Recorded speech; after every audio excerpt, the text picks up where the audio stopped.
Why are you someone's reason for needing a therapist?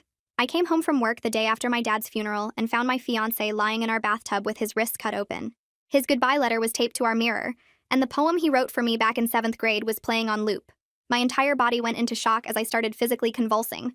I wanted to drop next to him and start pulling him out, but I have an extremely weak heart, and I'm prone to heart attacks, and seeing my fiancé dead less than 24 hours after I buried my own father triggered a severe stroke. I collapsed onto the floor where my vision went white, and I don't really remember anything, besides him suddenly leaping out of the bathtub and grabbing my shoulders before screaming, "It's a prank," over and over as my world shut black.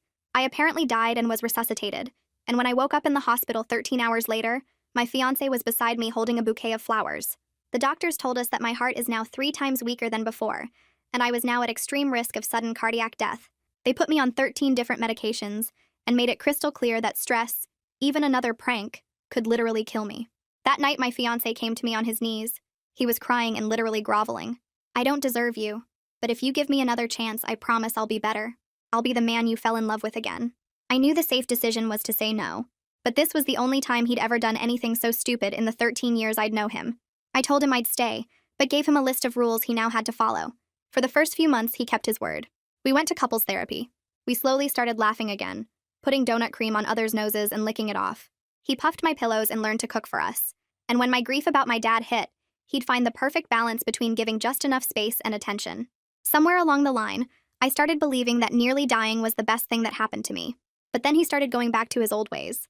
Suddenly, he was blaring music while I was trying to sleep, groaning about being too busy to get my medicine when my chest pains hit.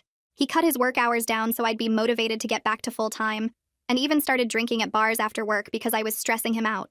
Soon he was telling his friends he never wanted to stay in the relationship anyway. I had to start locking myself in our bedroom because he'd yell about how I demanded all this from him, but couldn't even give him intimacy. That's when it happened. I came out of the bathroom after getting my period, and when I turned the corner, he suddenly jumped out to scare me. I felt my heart literally freeze, and ended up on the floor palpitating and clutching my chest. I had to crawl to our medicine cabinet because he wouldn't help me. My heart stabilized, and that night I ran away. I immediately threw myself into my healing process, where at one of my support groups I met Cameron. His own father had abused his chronically ill mother in the past, so we connected on a deep level. We moved in, and he helped me regain strength. Not just mentally, but my doctor said my heart was healthier too. 4 years to the day after I left my ex-fiancé, I got a call at 10 a.m. It was him, and he sounded panicked. "Oh my God, finally, please help me." I didn't say anything, just waited for him to speak. "I've had a situation with my new girlfriend." I still wasn't saying anything. That's how I found out he might be going to prison. He'd assaulted his new girlfriend's mother. She called him out for putting alcohol over her daughter, so he attacked her and repeatedly punched her sternum. "Can you testify for me?" he asked. I was still silent. "Remember how I took care of you after you almost died? I'm a good guy who made a mistake." I still kept quiet. "I'll go to prison if you don't help. It'll be your fault." That's when I finally responded. "It's telling that you still think the consequences of your actions aren't your fault.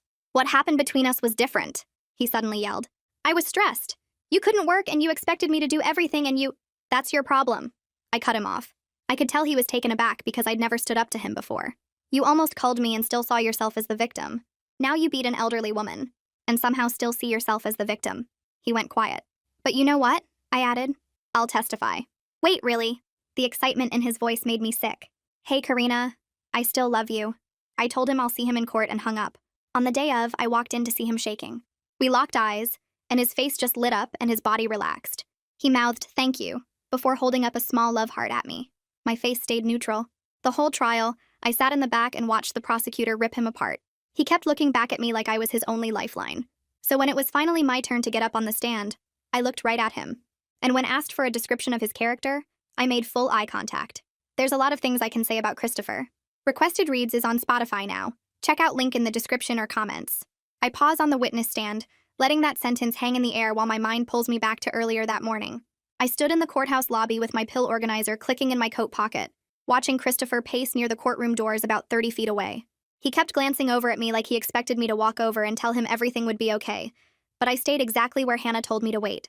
My heart monitor beeped softly under my shirt, tracking every anxious spike in my pulse. Christopher's hands were shaking and he kept running them through his hair, and part of me recognized that nervous habit from 13 years of knowing him. But I didn't move. I just stood there feeling the weight of my emergency medications in my purse, and remembering how I got here. My brain flashed back to that day 4 years ago when I came home from Dad's funeral and found Christopher in our bathtub. The fake blood was everywhere, smeared on the white porcelain and dripping down the sides. That poem from 7th grade was playing on repeat through the bathroom speakers, the one about forever and always. My whole body started shaking so hard I couldn't control my arms or legs. I remember reaching toward him because I thought he was dead, and then my vision went completely white. Everything just disappeared into nothing. I woke up 13 hours later in a hospital bed with tubes coming out of my arms. The doctors stood around me with these serious faces and told me my heart was now 3 times weaker than it was before. One of them, an older woman with gray hair, looked right at Christopher and explained that another shock like that could kill me instantly. They put me on 13 different medications, lined up in orange bottles on the bedside table. A younger doctor made Christopher sit in the chair next to my bed while they went through each medication and what would happen if I didn't take them. He explained that stress wasn't just bad for me anymore, it was literally deadly. That night after the doctors left, Christopher got on his knees right there beside my hospital bed. He was crying so hard he could barely get the words out. His face was all red and wet, and he kept saying he'd be better, that he'd be the man I fell in love with again if I just didn't leave him. I knew saying yes was probably the stupidest thing I could do. But we'd been together for 13 years, and this was the first time he'd ever done something this bad. So I told him he could stay, but gave him a list of rules he had to follow. For the first few months after I got home from the hospital, things were actually good between us. We went to couples therapy every Tuesday evening and slowly started laughing again. We did silly things like putting donut cream on each other's noses at breakfast. He learned how to cook my safe foods, the ones that didn't make my heart race, and fluffed my pillows every single night before bed. When the grief about Dad hit me hard, Christopher somehow knew exactly when to give me space and when to hold me. But then he started slipping back into his old ways so gradually I almost didn't notice it happening. The music got louder when I was trying to sleep, bass thumping through the walls. He started sighing really heavily when I asked him to pick up my medications from the pharmacy. He cut his work hours down to part-time and said it was to motivate me to get back to full-time, even though my doctors specifically said I couldn't handle that kind of stress yet. One night I came out of the bathroom after getting my period, and Christopher jumped out from around the corner. My heart literally stopped beating right for a few seconds, and I collapsed straight down onto the floor. I was clutching my chest and gasping while he just stood there watching me. I had to crawl across the carpet to the medicine cabinet by myself because he wouldn't help me get up. That's when I knew I had to leave. I grabbed what I could carry that same night while he was passed out drunk on the couch. I locked myself in my car with 2 bags of clothes and my medications, and my hands were shaking so bad I could barely hold the steering wheel. I drove to a women's shelter across town. The numbness that settled over me during that drive felt safer than the fear, like my body was finally protecting itself the only way it knew how. At a support group for abuse survivors 2 weeks later, I met Cameron. His mom had been chronically ill and his dad had abused her for years, so he understood things I didn't have to explain out loud. He got how people use your illness against you and make you feel like you're the problem for being sick. We started talking after the meetings in the parking lot, and something about him felt steady in a way I'd forgotten was even possible. Over the next year, Cameron helped me build routines that actually worked for my health instead of against it. I took my medications on time every single day, went to all my doctor appointments, and slowly started processing the grief about Dad that I'd pushed way down inside. It wasn't dramatic or fast, just small improvements that added up over months and months. 18 months after I left Christopher, I sat in Dr. Yamaguchi's office while she pulled up my test results on her computer screen. She'd run a full cardiac workup that morning with an ECG, an echocardiogram, and about 6 different blood tests to check my medication levels. I watched her face while she scrolled through the numbers, trying to read whether the news was good or bad. Then she actually smiled, which was something I'd never seen her do before during an appointment. She turned the monitor toward me and pointed at a graph showing my heart function over the past year and a half. The line had gone up slightly. Not a huge jump, but definitely better than where I'd been right after leaving. She explained that my ejection fraction had improved from 32% to 38%, which meant my heart was pumping blood more effectively than it had in years. The stress reduction from leaving Christopher had probably saved my life, she said in her usual straightforward way. I started crying right there in her office. Not sad tears, but the kind that come when you realize you made the right choice even though it was the hardest thing you'd ever done. Dr. Yamaguchi handed me a tissue and told me to keep doing exactly what I was doing because it was working. 4 years to the day after I left, I was standing in my kitchen making scrambled eggs when my phone started buzzing on the counter. I glanced at the screen and saw Christopher's name, which I'd never deleted from my contacts even though I probably should have. My first instinct was to hit decline and block the number, but something made me swipe to answer instead. I didn't say anything, just held the phone to my ear and waited. His voice came through panicked and desperate, talking so fast I could barely understand him at first. He kept saying he needed my help, that he'd been trying to reach me for days, that this was an emergency. I stayed completely silent, not giving him anything to work with. Then he said he'd had a situation with his new girlfriend, and my stomach dropped because I knew whatever came next was going to be bad. He rambled for a while about how things had gotten out of hand, how he never meant for any of this to happen, how everyone was overreacting. I turned off the stove and sat down at my kitchen table, still not speaking. Finally, he admitted what had actually happened. He'd attacked his girlfriend's mother after she called him out for drinking too much around her daughter. He'd punched her in the chest repeatedly, hitting her sternum over and over until she fell down. Now he might go to prison because the old woman had pressed charges. The way he told the story made it sound like this was something happening to him, instead of something he'd done to someone else. When he asked if I would testify as a character witness for him, I didn't respond at first.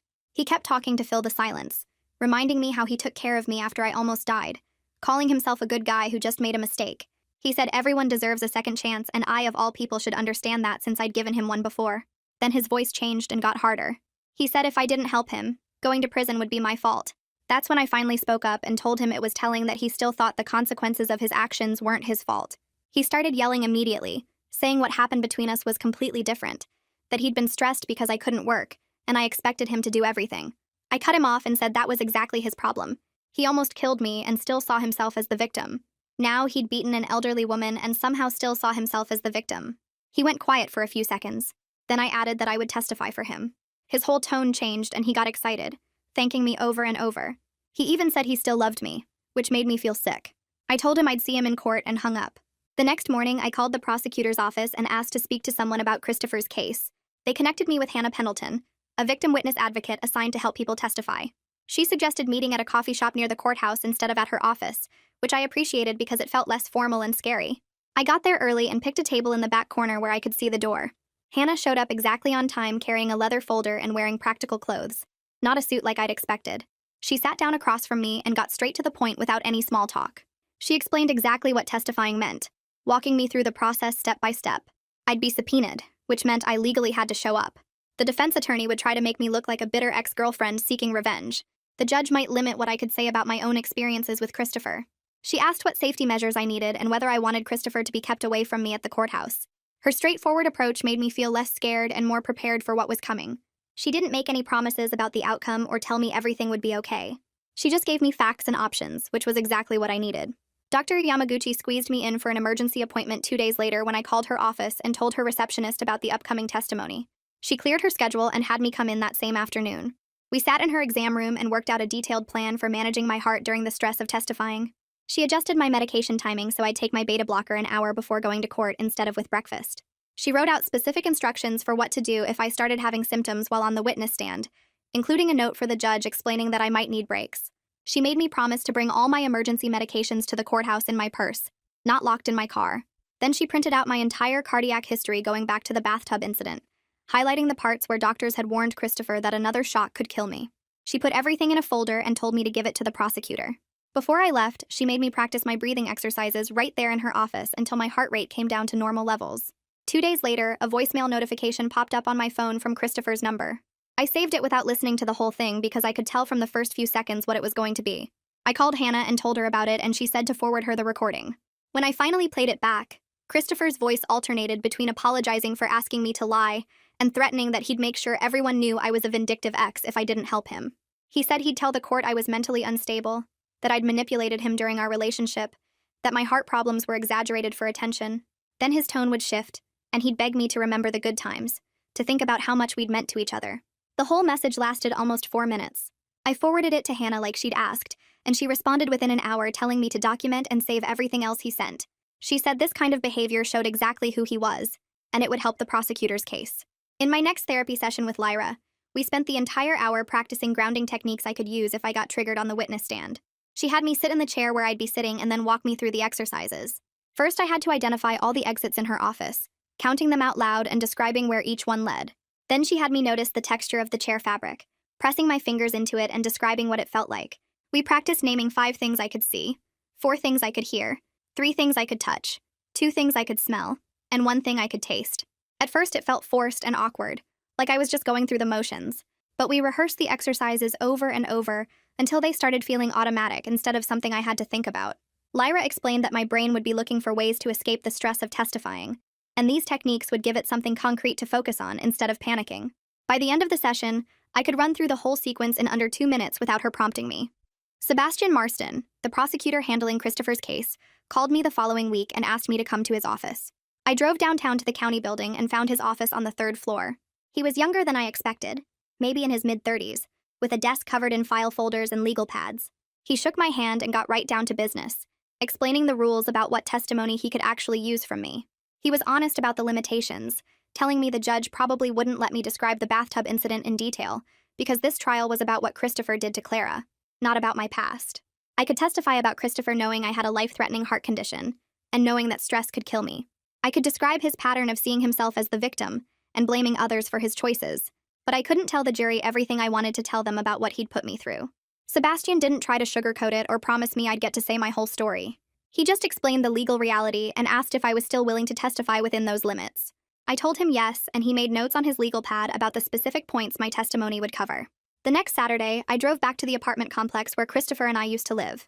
I needed copies of our old lease from the management office to prove we'd lived together, and that he'd known about my medical condition the whole time. Pulling into the parking lot made my chest feel tight and my breathing got shallow. I sat in my car for a few minutes doing Lyra's grounding techniques, counting the cars I could see and naming their colors out loud. The complex looked exactly the same, with the same faded paint and cracked sidewalk leading to the office. I walked across the parking lot focusing on putting one foot in front of the other. The manager was a woman named Rita who'd worked there for years, and she remembered me right away. She didn't ask any questions when I requested copies of our lease paperwork, just pulled up the records on her computer and printed everything out. She put the papers in a manila envelope and handed them across the counter. I thanked her and walked back to my car, my hands shaking slightly as I unlocked the door and got inside. That evening back at the apartment, I spread the lease paperwork across the kitchen table, and Cameron sat down across from me. He looked at the documents for a minute before speaking. "We need to talk about what this trial is going to do to you." I nodded and waited for him to continue. He explained that he'd support me through testifying, but he couldn't be my only person to lean on, that he had his own limits because of what his dad did to his mom. We spent the next hour making a list of people I could call if things got bad, writing down names and numbers of friends from my support group, my doctor's office, and Hannah's emergency line. Having a concrete plan felt better than just hoping I'd be okay. The next morning, I called the hospital where they'd brought me 4 years ago and requested my complete medical records. The woman on the phone said it would take a week to process and cost $40 for copying fees. I paid with my credit card over the phone, and she confirmed my address for mailing. 8 days later, a thick manila envelope showed up in my mailbox, stuffed so full the flap barely closed. I carried it inside and opened it at the kitchen table, pulling out a stack of papers at least 2 inches thick. The medical terminology was confusing, full of words I didn't understand, but I could follow the timeline clearly enough. The first page showed my arrival time at the emergency room, and the note said, "Patient unresponsive, cardiac arrest, resuscitation initiated." Page after page documented every medication they'd given me, every test they'd run, every conversation the doctors had with Christopher about my condition. One section had a note that said patient's fiancé informed multiple times that additional stress could result in sudden cardiac death, followed by the doctor's signature. I took photos of that page with my phone and sent them to Hannah. She called me back within an hour and asked if I could come to her office the next day. When I arrived, she had printed legal documents spread across her desk and a laptop open to a legal research website. She explained that we needed to understand the rules about something called prior bad acts testimony, which meant telling the jury about bad things Christopher did in the past. The judge might not let me describe the bathtub incident in detail, because this trial was about what he did to Clara, not about what he did to me. I felt frustration build in my chest because the jury wouldn't get to hear the whole truth, but Hannah was patient and realistic. She showed me case law examples and explained that I could still testify about Christopher knowing I had a deadly heart condition and knowing that stress could kill me. That would have to be enough. 2 days later, I was making dinner when my phone buzzed with a message from a number I didn't recognize. The text said it was Melissa, someone Christopher and I used to know from our old neighborhood. She said Christopher asked her to reach out because he really needed my help, and he was sorry for everything. I didn't respond right away, just took a screenshot of the message and sent it to Hannah. Then I typed back that I couldn't discuss the case and she should stop contacting me. Melissa sent 3 more messages saying I was being unfair, and Christopher was a good person who made mistakes. I took screenshots of those too, sent them to Hannah, and then blocked Melissa's number. Blocking her felt good, like I was finally protecting myself instead of just accepting whatever people threw at me. That night I went to bed early but woke up at 3 in the morning with my heart pounding, so hard I could feel it in my throat. My chest felt tight and I was sure I was having a heart attack. Instead of panicking like I used to, I sat up slowly and reached for my emergency medication on the nightstand. I took 1 pill and then started the breathing exercises Lyra had taught me, counting to 4 on the inhale and 6 on the exhale. I focused on the feeling of the sheets under my hands and named 5 things I could see in the dark room. After 20 minutes, my heart rate came down and the tightness in my chest eased. I'd managed the whole episode by myself without falling apart or waking Cameron. The next afternoon, I was cleaning out my desk drawer when I found the old MP3 player Christopher had used that day in the bathroom. The silver device was scratched and outdated, but it still turned on when I pressed the power button. His poem from 7th grade started playing through the tiny speaker, the same recording I'd heard looping while I was dying on our bathroom floor. I connected the MP3 player to my laptop and copied the audio file, then opened the file properties to check the metadata. The details showed the exact date and timestamps from when Christopher had set the file to repeat, matching perfectly with the day of my dad's funeral. I saved all the technical information in a document and added it to the folder of evidence I was building. Hannah called me the following week and said she'd set up a meeting at her office with Clara and Jay. When I arrived, Clara was already sitting in one of the chairs, and I could see the bruising on her chest through her thin blouse. She was 72 years old with gray hair and tired eyes, and she moved carefully like her ribs still hurt. Jay sat next to her mom looking exhausted, with dark circles under her eyes and her hair pulled back in a messy ponytail. We didn't talk about graphic details or compare our experiences in some dramatic way. We just acknowledged that we all knew who Christopher really was, and we were all going to tell the truth in court. Clara gave me her phone number and I gave her mine, and then we all left. The pre-trial hearing happened on a Tuesday morning in a smaller courtroom than I'd expected. I sat in the back row while Carson Wallace stood up and argued that my testimony was unfair and had nothing to do with Clara's case. He said letting me testify would make the jury hate Christopher based on old relationship drama instead of focusing on the actual charges. Sebastian stood up and calmly explained that Christopher's knowledge of my medical condition went directly to his character and his pattern of behavior. The judge listened to both sides and then ruled that I could testify about Christopher knowing stress could kill me, but I couldn't describe the bathtub scene in detail. It wasn't everything I wanted, but it was something. 3 days later, Cameron came with me to Sebastian's office for a preparation session. Sebastian had me sit in a chair facing him while he practiced asking me cross-examination questions, trying to sound harsh and accusatory like Carson Wallace would. We went through different topics, and I noticed which questions made my chest feel tight and my breathing get shallow. Sebastian wrote notes about those triggers and adjusted his approach to be direct, but not unnecessarily cruel. Cameron sat quietly in the corner the whole time, not saying anything but just being there. That Thursday at work, a delivery person showed up at the front desk with a huge bouquet of roses. The receptionist brought them back to my cubicle, and I opened the card to find Christopher's signature at the bottom. My hands started shaking as I carried the flowers to my manager's office. She took one look at my face and asked what was wrong, and I explained about the trial and the restraining order paperwork I was working on. She immediately logged the incident in the company system, took photos of the flowers and card from every angle, and called building security to make sure Christopher's name was added to the banned visitors list. She told me they took workplace safety seriously, and I should report anything else that felt like intimidation or harassment. I thanked her and went back to my desk, feeling protected in a way I never had before. That evening, I sat at my kitchen table with a blank piece of notebook paper in front of me and Dad's old reading glasses beside it. I picked up a pen and started writing about the trial and Christopher and how my chest felt tight every time I thought about testifying. I explained that I was doing this partly because Dad always said standing up for what's right matters, even when it's scary, and that I wished he was here to tell me I was doing the right thing. The words came out messy and my handwriting got shaky when I wrote about missing him, but I kept going until I'd filled 2 pages front and back. I folded the letter carefully and put it in an envelope with Dad's name on it, then tucked it into the drawer where I kept his watch and his favorite coffee mug. Writing everything down made my eyes burn with tears, but it also made me feel less alone somehow, like Dad was still listening even though he couldn't answer back. 3 days later, I walked into Lyra's office for our scheduled session, and she had 2 chairs set up facing each other with a small table between them. She explained we were going to try EMDR therapy to help me process the bathtub memory without getting completely overwhelmed by it. I sat down, and she handed me 2 small buzzers that would vibrate alternately in my hands while we worked through the memory. She asked me to think about coming home that day and finding Christopher in the bathtub, then rate how distressing it felt on a scale of 1 to 10. I said 9, and my heart monitor started beeping faster under my shirt.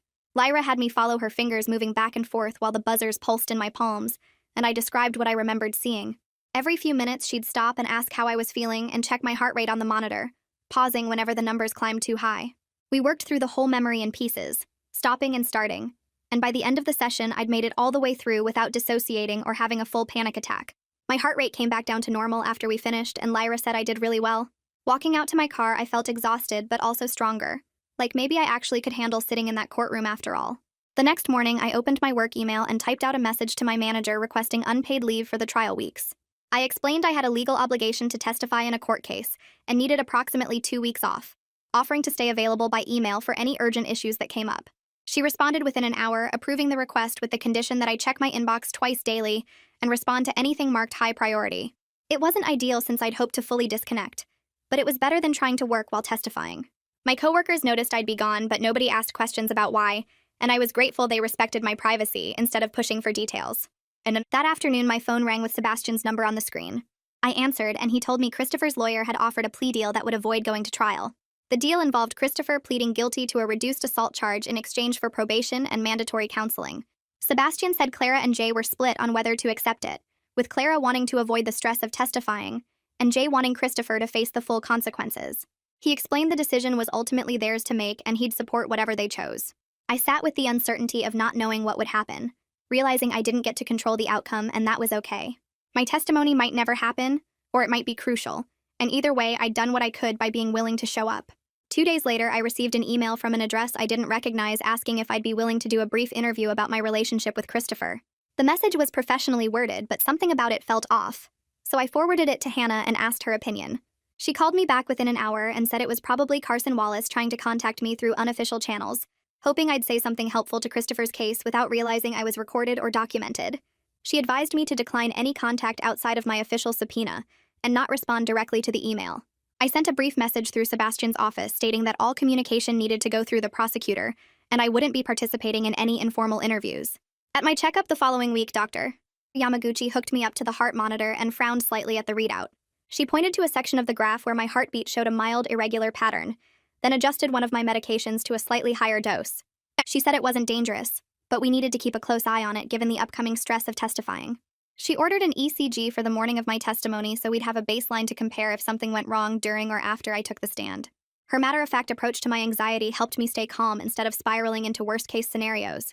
She printed out the new prescription and told me to start the adjusted dose that evening. With Dr. Yamaguchi's approval, I signed up to audit a self-defense class at the community center the next Saturday morning. I explained to the instructor before class started that I couldn't do any of the physical parts because of my heart condition, but I wanted to learn about boundary setting and threat assessment. She said I could sit on the side and observe, and she'd make sure to explain the concepts behind each technique. I watched as the other students practiced blocking moves and escape holds, taking notes on what the instructor said about recognizing dangerous situations before they escalated. She talked about how strength isn't just physical, it's also about knowing your limits and having a plan, which made sense to me. Learning to think strategically about my safety made me feel less helpless even though I couldn't throw a punch or break someone's grip. That Sunday, a local news website ran a story about Christopher's case with the headline about assault charges against a local man. The article didn't name me but mentioned that his ex-girlfriend might testify about his history of dangerous behavior. I scrolled down to the comments section and immediately regretted it. People were speculating about who I was and what I'd say, with some commenters insisting that women make things up for revenge when relationships end badly. Others defended Clara and said anyone willing to testify against their ex must have a good reason. I closed the browser and reminded myself that strangers' opinions didn't change the truth about what Christopher did to me or to Clara. Over the next few days, I created a simple packet with everything organized for my testimony. I made a timeline of events starting from when Christopher and I met through the bathtub incident and ending when I left. I included a list of all 13 medications I'd been prescribed after my heart damage with the dates and dosages. I wrote a one-page summary of what happened 4 years ago, keeping it factual and straightforward without emotional language. Hannah looked through everything when I brought it to her office and said having it all organized would help me stay focused if I got confused on the stand. The act of putting it together made me feel more in control, like I was preparing for an important test, instead of just hoping I'd remember everything correctly. A week before my scheduled testimony date, I got a message request on social media from an account I didn't recognize. The profile had no photos and had only been created a few days earlier. The message said it was someone who knew me from high school and wanted to reconnect, but something about the writing style felt familiar in a way that made my stomach turn. I read through it carefully and recognized the specific way Christopher always phrased certain things, the particular words he used when he was trying to sound casual. I took screenshots of the profile and the message, reported the account for impersonation, blocked it immediately, and sent all the evidence to both Hannah and Sebastian through email. I felt proud that I didn't engage with him or let him get under my skin, just documented everything and moved on with my day. A few days later, I sat across from Sebastian in his office while he prepared to grill me like I was the enemy. He told me to pretend he was Carson Wallace, and that I needed to stay calm no matter what he said. He started asking if I was bitter about Christopher moving on with someone else, if I wanted revenge for how our relationship ended, if I was making things sound worse than they really were. I practiced giving short answers and then stopping instead of trying to explain everything at once. When he asked why I waited 4 years to come forward, I said I didn't come forward. I was subpoenaed. When he suggested I was exaggerating my heart condition, I just said the medical records speak for themselves. Sebastian nodded after each answer and told me I was doing exactly what I needed to do. The practice made my chest feel tight, but it also made the real thing seem less impossible. We went through different versions of the same questions for almost 2 hours until my responses felt automatic. By the end, I could answer without my voice shaking or my hands trembling as much. That Thursday, the judge held a hearing about what I could actually say on the stand. I sat in the back of the courtroom with Hannah while Carson argued that my testimony was too prejudicial and would make the jury hate Christopher before they heard the facts. Sebastian countered that Christopher's knowledge of my medical condition was directly relevant to his character and his pattern of behavior toward vulnerable people. The judge listened to both sides and then ruled that I could testify about Christopher knowing stress could kill me and about him scaring me afterward, but I couldn't go into graphic detail about the bathtub incident itself. The jury would get special instructions about how to consider my testimony since it was about prior bad acts. Sebastian told me afterward that this was a reasonable outcome, and we should work within these boundaries instead of fighting for more. I felt frustrated that the jury wouldn't hear the whole story, but at least I could say something. The night before my testimony, I barely slept at all. Every time I closed my eyes, I saw myself on the witness stand forgetting everything, or having a heart attack in front of everyone. Around 3 in the morning, I gave up on sleep and pulled out a notebook. I wrote down my testimony in simple bullet points, just the basic facts without any emotional language. Christopher and I dated for 13 years. I have a severe heart condition requiring 13 medications. He knew another shot could kill me. 3 months after the bathtub incident, he jumped out to scare me anyway. I had to crawl to get my medication while he watched. I left that same night. Writing it all down made me feel more prepared, even though I knew the actual questions would probably be different. I read through the bullet points over and over until I could recite them without looking. The sun came up and I still felt anxious, but at least I had a script in my head. Dr. Yamaguchi's office squeezed me in for a baseline ECG at 7 in the morning. The nurse attached all the electrodes to my chest and told me to stay still while the machine recorded my heart rhythm. The printout showed my heart rate was elevated from anxiety, but everything else looked stable. Dr. Yamaguchi came in and reviewed the results, then wrote a letter for the court explaining my medical accommodations. She handed me the letter and told me I was stronger than I thought, which made tears start running down my face. She gave me a tissue and reminded me to take my emergency medication with me and to ask for breaks if I needed them. I thanked her and left with the letter folded in my purse next to my pill organizer. Hannah met me at the courthouse entrance at 9 to walk me through everything before the trial started. She showed me where to go through security, where the witness room was located, where all the bathrooms were on that floor, and where the back exit was if I needed to leave quickly. We walked the route from the witness room to the courtroom twice so it would feel familiar when I actually had to do it. She pointed out where the bailiff would be standing if I needed help, where the water pitcher was at the witness stand, and where she would be sitting so I could look at her if I got overwhelmed. The courthouse felt huge and intimidating, but knowing exactly where everything was made it slightly less scary. Hannah reminded me that I could ask the judge for a break at any time, and that no one would think less of me if I needed one. That afternoon, Cameron and I talked about his plan for the trial day. He admitted that sitting in the courtroom might be too hard for him because of his own history with his dad abusing his mom. I told him I understood, and that I didn't want him to push himself past his limits just to support me. We agreed he would wait in the courthouse cafeteria, and I would text him during breaks, so he knew I was okay. He asked if I was sure I didn't need him there, and I said having him nearby, but not forcing himself to watch was exactly what I needed. I appreciated that he knew his boundaries instead of pretending to be fine when he wasn't. We ordered takeout that night and watched a movie to keep my mind off the next day, but I couldn't really focus on anything. The next morning, I arrived at the courthouse with my medications in my purse, Dr. Yamaguchi's letter in my hand, and Hannah waiting for me at the security checkpoint.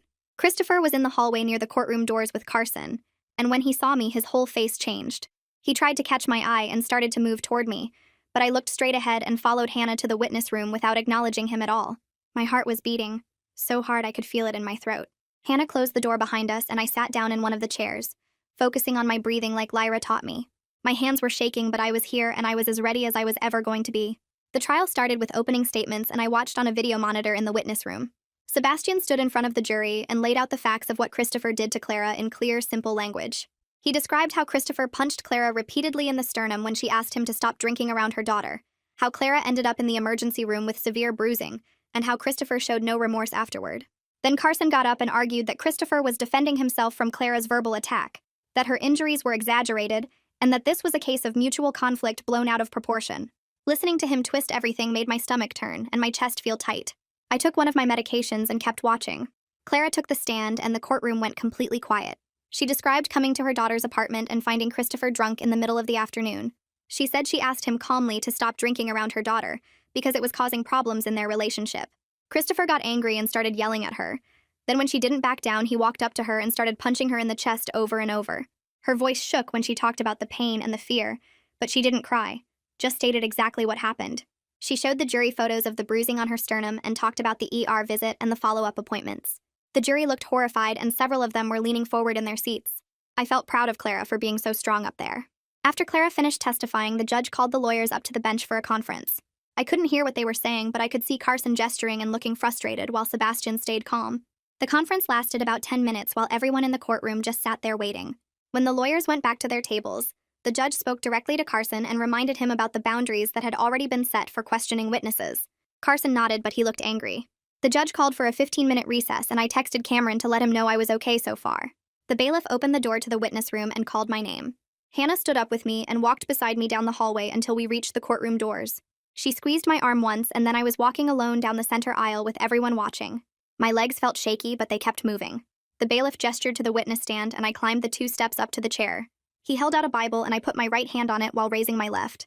I swore to tell the truth, and nothing but the truth, then sat down in the wooden chair that felt too hard under me. I looked at the jury box instead of at Christopher, even though I could feel his eyes on me. My hands were shaking in my lap, but when I stated my name for the record, my voice came out steady and clear. Sebastian stood up from the prosecutor's table and walked toward me with a calm expression. He asked me to state my relationship to the defendant, and I said Christopher was my ex-fiancé. Sebastian asked when our relationship ended, and I told him 4 years ago. He paused and then asked why it ended. I took a breath and explained that Christopher knew I had a severe heart condition that made me vulnerable to sudden cardiac death. I said the doctors had warned him clearly that any stress or shock could kill me. I told the jury that despite knowing this, Christopher had done something that put me in the hospital and nearly killed me. The judge had already ruled I couldn't describe the bathtub scene in detail, so I kept it simple and factual. I said Christopher knew exactly what my medical condition was, and he knew another shock could be fatal. But 3 months after the doctors warned him, he deliberately scared me when I came around a corner in our apartment. The jury members were leaning forward in their seats, and several of them were looking at Christopher with different expressions on their faces. Sebastian thanked me and sat down. Carson Wallace stood up immediately and buttoned his suit jacket as he walked toward the witness stand. He asked if I was here today because I was angry that Christopher had moved on with someone else. I took a breath and paused like Sebastian had taught me in our practice sessions. I said no, that was not true. I was here because I received a subpoena. Carson tried again, suggesting I wanted revenge because Christopher had left me. I kept my answer short and said I left him, not the other way around, and I was simply following the court's order to testify. He asked several more questions, trying to paint me as bitter and vengeful, but I stuck to brief, factual responses without getting defensive or emotional. After about 10 minutes of this, Carson sat down looking frustrated. Sebastian stood up for redirect examination and approached the witness stand with a folder in his hands. He asked the judge for permission to show the jury my medical records from 4 years ago, and the judge nodded.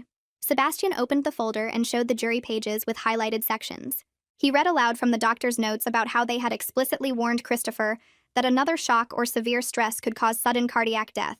He asked me directly if Christopher knew about my heart condition when he scared me around the corner 3 months after I got out of the hospital. I said yes, he absolutely knew, because he had been in the room when the doctors explained everything. Sebastian asked if there was any possibility Christopher didn't understand the seriousness of my condition, and I said no. The doctors had been very clear and very specific about what could kill me. The connection between what Christopher knew back then and what he did to Clara now was obvious to everyone in the courtroom. Sebastian asked me one more question. He asked me to describe Christopher's character based on the 13 years I had known him. I looked directly at Christopher for the first time since sitting down. His face was pale and his hands were gripping the edge of the defense table. I said Christopher was someone who hurt people and then saw himself as the victim. I said he blamed everyone else for the consequences of his own choices and never took real responsibility for the pain he caused. The courtroom went completely silent. Even the court reporter stopped typing for a second. Sebastian thanked me and told the judge he had no further questions. The judge told me I could step down, and I stood up carefully, making sure my legs would hold me. Hannah was waiting at the back of the courtroom, and she guided me out through the side door into a quiet hallway. We walked to a small room with a couch and chairs where I could sit away from everyone. My heart monitor was beeping faster than normal, and Hannah helped me check the readings on my phone app. The numbers were elevated but not in the danger zone. I used the breathing techniques Lyra had taught me, counting 4 counts in and 6 counts out until my heart rate started coming down. Hannah brought me water, and I took one of my emergency pills just to be safe. I felt completely exhausted, like I had run a marathon, but I also felt relieved that I had said what I needed to say. Hannah told me I did really well up there and that my testimony was powerful. Over the next 3 days, the trial continued with more witnesses and closing arguments. I didn't go back to the courtroom, but Hannah kept me updated by text. She said the jury looked serious during deliberations, and everyone was expecting them to come back with a verdict soon. But then on the 4th day, Hannah called me and said Carson had approached Sebastian about a plea deal. Christopher would plead guilty to a reduced assault charge instead of going to trial. In exchange, he would get 3 years of supervised probation instead of prison time. He would also have to complete a year of batterer intervention classes and 6 months of alcohol treatment. The deal included a permanent no-contact order protecting both Clara and me, meaning Christopher couldn't contact either of us ever again for any reason. Hannah said Clara and Jay were meeting with Sebastian to decide whether to accept the deal. She explained that going to trial was risky because juries were unpredictable, and there was always a chance Christopher could be found not guilty. A few hours later, Sebastian called and said Clara and Jay had agreed to accept the plea deal. He said it wasn't the prison sentence they had hoped for, but it was real consequences and real protection. 2 weeks later, I went back to the courthouse for the sentencing hearing. This time I sat in the gallery with Clara and Jay while Christopher stood in front of the judge. The judge asked if I wanted to give a victim impact statement, and I said yes. I walked up to the microphone and read from the paper I had prepared. I talked about how Christopher's abuse had affected my health and nearly killed me. I said his pattern of hurting people and refusing to take responsibility had continued for years. I said I hoped the court would hold him accountable so he couldn't do this to anyone else. When I finished, I walked back to my seat without looking at Christopher. Clara gave her statement next, describing the physical pain from the assault and the fear she still felt. The judge listened to everything and then sentenced Christopher to 3 years of supervised probation with strict conditions. He had to complete batterer intervention classes for a year and alcohol treatment for 6 months. He had to pay all of Clara's medical bills and court costs. The judge made the no-contact order permanent and said any violation would result in immediate jail time. It wasn't prison, but watching Christopher's face fall as the judge read the sentence felt like something. A week after sentencing, Hannah arranged a meeting at her office with Clara, Jay, and me. We sat around a small conference table and exchanged phone numbers. Clara gave me information about a support group for domestic violence survivors that met twice a month. Jay shared the name of her therapist who specialized in trauma. I told them about the cardiac support group I attended and the resources Dr. Yamaguchi had given me about stress management. There was no dramatic bonding moment or group hug. We were just 3 women who had survived the same man, sharing practical information about how to stay safe and keep healing. Before we left, Clara squeezed my hand and thanked me for testifying. I told her she was brave for pressing charges in the first place. A month after the trial ended, I had a follow-up appointment with Dr. Yamaguchi. She did a full cardiac exam with an ECG and an echocardiogram. When she showed me the results on her computer screen, she was smiling. My heart function had actually improved slightly from my last exam 6 months ago. It wasn't a huge change, but it was measurable improvement. Dr. Yamaguchi said she felt comfortable reducing one of my medications under careful supervision. She explained that successfully managing the stress of the trial without a major cardiac event proved how much stronger my heart had gotten. She said the improvement was likely due to reduced chronic stress now that I was away from Christopher and in a healthier relationship with Cameron. I left her office feeling like I had won something small but real.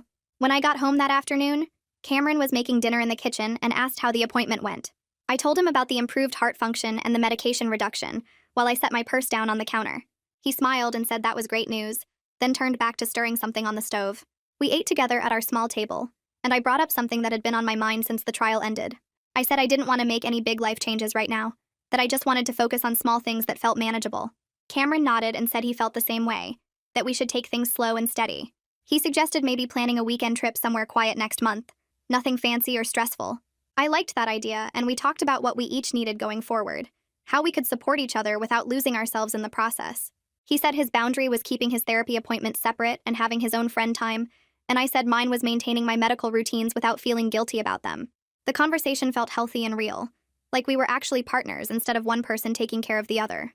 After dinner, I helped him clean up the dishes, and we watched a movie on the couch before bed, just normal couple stuff that felt good because it was simple. That Saturday morning, I drove to the cemetery where Dad was buried. The weather was sunny and warm, not the gray, rainy day I expected for something like this. I parked in the small lot and walked across the grass to his headstone, carrying a folded piece of paper in my pocket. When I got there, I knelt down and pulled out the note I had written the night before. I told him I had testified in court and that I was okay, that Christopher was being held accountable for what he did. I wrote about Cameron and how he helped me build a life that actually felt safe instead of constantly scary. I told Dad about my improved heart function and how Dr. Yamaguchi said I was getting stronger. The note wasn't long or poetic, just honest updates about my life like I was catching him up on things. I folded it back up and tucked it under a small rock near his headstone so the wind wouldn't blow it away. The grief I felt sitting there wasn't the sharp pain from right after he died, more like a steady ache that I could carry alongside everything else. I stayed for a few more minutes just sitting in the quiet, then stood up and walked back to my car. On the drive home, I stopped at a coffee shop and got myself something sweet, feeling like Dad would have wanted me to do something nice for myself. That night, after I got back to the apartment, I pulled out the cardboard box from my closet and filed away all the court documents from Christopher's case. I labeled the box with a marker and pushed it to the back corner where I wouldn't see it every day. Then I walked to the kitchen and updated the emergency contact list on the fridge, making sure Cameron's number was first and adding Hannah's office number as a backup. I pulled out my phone and went through all my social media accounts, double-checking that Christopher was blocked on everything, and his number was still blocked in my phone. After that, I took my evening medications one by one, swallowing each pill with water and checking them off on my daily tracker. I set my alarm for the next morning and plugged my phone in to charge on the nightstand.